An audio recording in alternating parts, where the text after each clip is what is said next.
Issue का 2020 का साल जो था वो पूरे विश्व के लिए संकट था।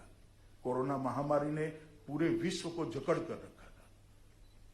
मानव जात ने शायद इतना बड़ा संकट कभी नहीं झेला होगा, और जो देश दुनिया का नेतृत्व करते थे वो सब देश इसमें इनको मार्ग नहीं दिखाई पड़ता था। भारत के अंदर प्रधानमंत्री जी के नेतृत्व में कोरोना के खिलाफ लड़ाई बहुत अच्छे तरीके से लड़ी गई और हमें बहुत अच्छी सफलता मिली। आंकड़ों को देखते हैं तो अमेरिका, इंग्लैंड, फ्रांस, इटली, ढेर सारे विकसित माने जाने वाले देशों की तुलना में मृत्यु दर भी हमारा सबसे कम है और हमारा फैलने का दर भी अब बहुत कम होने लगा है। ये बताता है कि जहां इंफ्रास्ट्रक्चर की विशेष कर हेल्थ सर्विसेज के इंफ्रास्ट्रक्चर की बहुत कमी मानी जाती थी, वहां पर हमने अपने आप को आत्मनिर्भर कराया। चाहे पीपीई किट बनानी है, चाहे वैक्सीन बनानी है, चाहे वेंटिलेटर बनाने हैं, चाहे छोटे से छोटी जगह पे हेल्थ इंफ्रास्ट्रक्चर डिस्ट्रिक्ट लेवल पर खड़ा करना है।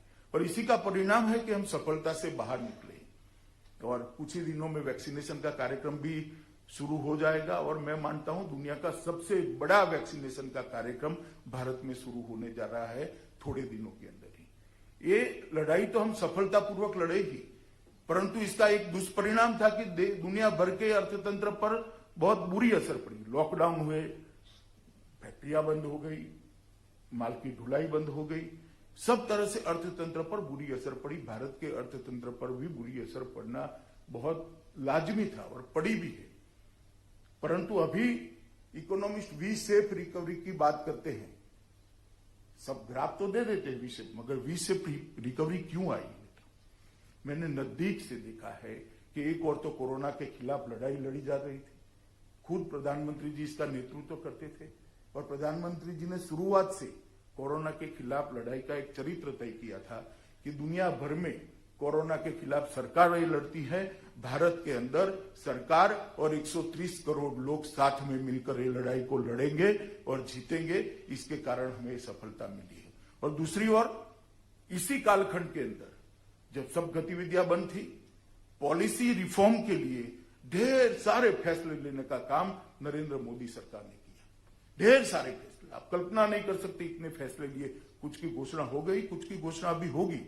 कृषि के अंदर, कृषि के क्षेत्र के अंदर ढेर सारे बदलाव किए गए। शिक्षा नीति इसी समय के अंदर हमारी पूरी होकर बाहर आई। अंतरिक्ष के क्षेत्र के अंदर भी बहुत सारे रिफॉर्म किए हैं, इकोनॉमी में भी बहुत सारे रिफॉर्म किए हैं, फार्मा और फर्टिलाइजर के भी अंदर बहुत सारे रिफॉर्म किए गए हैं। इंफ्रास्ट्रक्चर के लिए भी ढेर सारी नई योजनाएं और ईज ऑफ डूइंग को लाने की गति हमने आगे बढ़ाई है।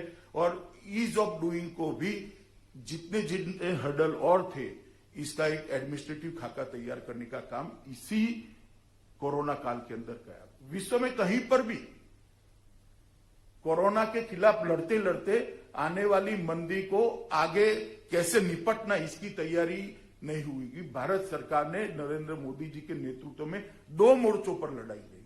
कोरोना के खिलाफ तो लड़ाई लड़े ही लड़े, सफलता भी प्राप्त करी, और मंदी के खिलाफ भी लड़ाई लड़े कि जो आने वाली थी उसको दूरदृष्टि से देखकर ढेर सारी नीतियां, ढेर सारे रिफॉर्म बनाए गए और अब धीरे धीरे इंप्लीमेंट हो रहा है। मैं आपको कहते हुए मुझे आनंद है, आज आप जो कर रहे हैं वो भी कोरोना काल के अंदर ही इसका जन्म हुआ है।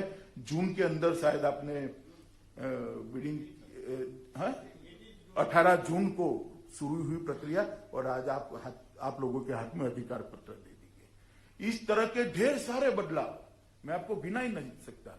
5 ट्रिलियन इकोनॉमी, $5 ट्रिलियन इकोनॉमी का जो हमारा लक्ष्य है, कोरोना हमें थोड़ी गति तो इसकी स्लो कर सकता है, मगर मैं आपको विश्वास दिलाता हूं मोदी जी के नेतृत्व में एक लक्ष्य को हम पूर्णतया सिद्ध करेंगे और इस लक्ष्य को पार कर कर भारत एक महत्वपूर्ण मकाम पास करेगा। आज